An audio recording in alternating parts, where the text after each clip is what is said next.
and today I'm going to be sharing with you a live Q&A session where I was asked by my Facebook group how to connect to your spirit guides. So keep watching.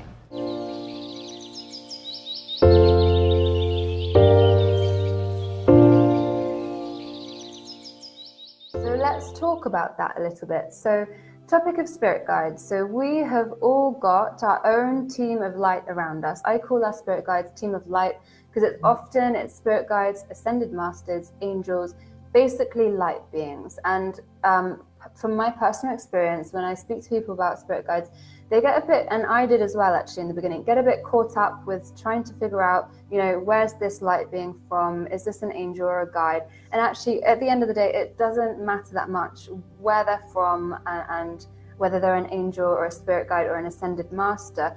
If it's really important for you to know that, it will come through either in a dream or you'll have an intuitive guidance, or you'll be shown something, or even have a confirmation in your external world of that. The main thing that you want to know is that they are beings of light, and that is very easy to tell. So when you're connecting with, and I've got goosebumps all through you, through myself, so this is really important for you to know, and I feel actually that this is your team of light kind of coming through as well. So the main thing for you to know is just how it feels when you are wanting to connect with them. So the main thing to connect to your guides or your team of light is to have the intention to do so. That is the point of power, essentially. So if you set a very strong intention in the center of your heart and just say, hey, team of light, I'm ready to connect with you. I'm so ready to learn from you. I'm ready to walk the path of my life purpose here. Please teach me and show me what I need to know that's for my highest good. And when you make that, the beauty of this is when you make that from a point of commitment, then that is where the fireworks go off. You'll start seeing synchronicities happening. You'll start having confirmation in your outside world. You might start feeling sensations. You might get an intuitive idea that your team of light is around you, or you might just have clarity just drop in moments when you're not even thinking about things. So those are some of the main things that start happening when you make that commitment of, hey guys, I know you're around, and I'm ready to communicate with you. I'm ready to connect with you and learn from you. What do I need to know right now that's really going to help me evolve on my path? And that really is when it starts happening and you start listening to that. So that's the main thing, intention and commitment to it. Those are really the power points. And then the next thing is connecting in a way that feels good to you. So there's so many different ways. So for example, through meditation, you can meditate and do like some kind of visualization meditation where you invite your spirit guides to come and meet you. There are lots online actually. I actually even have a free guided higher self meditation, which you can find on my website. I can send you the link. And what you could do is you could listen to that, and instead of switch out connecting to your higher self, you could actually invite in your team of light instead and just see what happens. That could be quite powerful for you. Because when we get into that meditative state, that's when our ego mind starts to quiet down a little bit. It stops to block out the more subtle energies. So our spirit guides and our team of light are way more of a subtle energy than what we're used to in our 3D reality. All of this is quite blatant and in your face, this life we live, right? Whereas they are interdimensional beings. They are light beings. Their frequency is a lot lighter than us. They're a lot more energy than matter. And they can dimension hop as well. That's how they can also communicate with us.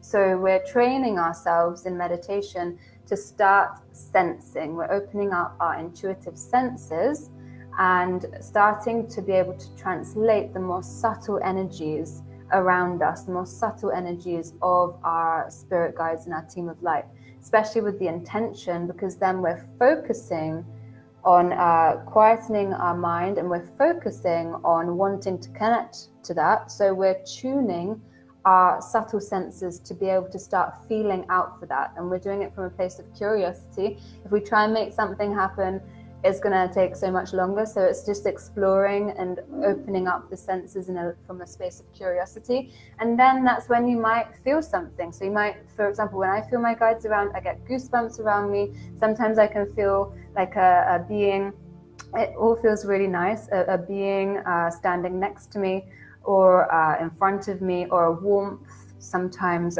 even can feel like a soft kind of tickle down my arm or something, but all of it feels very comforting and very loving. So that's also looping back to what I was saying before.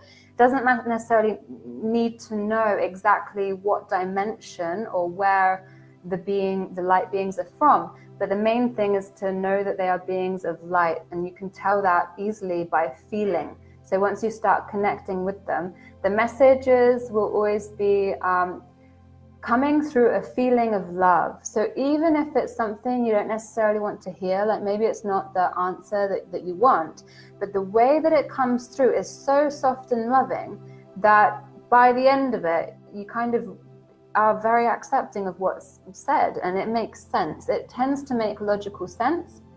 If it doesn't, if it doesn't make logical sense to your mind, you're likely to get a very strong feeling of comfort and warmth and love. So these messages and these light beings communicate through love. So you should feel more expanded, more light after connecting and receiving guidance. So those are the main things. And when you're connecting, definitely just ask, especially in the beginning, just ask for your team of light to surround you and to protect you and to communicate with you in a way that you'll be able to pick up on it because you're practicing, right? So that's a really safe and powerful way to set it up for yourself to be able to really connect.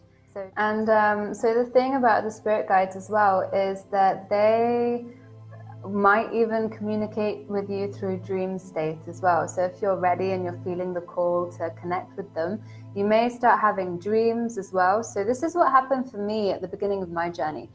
At the beginning of my journey, I didn't really think that much about angels and spirit guides and channeling and energy healing really that much. It all just started happening. And at the beginning of my journey, I would be taught things in my dream state. So I'd wake up and I'd think, okay, I felt really out of my body and connected.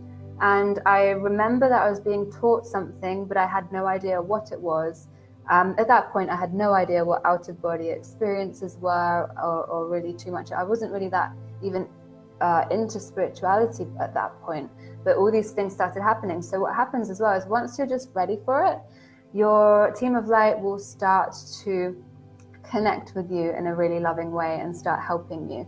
And just to accelerate that, you can just give them permission by inviting them to show you things, to teach you things, to connect with you that yes, you do want to connect with them. And then you'll start noticing the synchronicities as well. Often that might happen in your external world as well. You might overhear conversations. For me, I was really curious in reading when all of this was happening, trying to understand it all.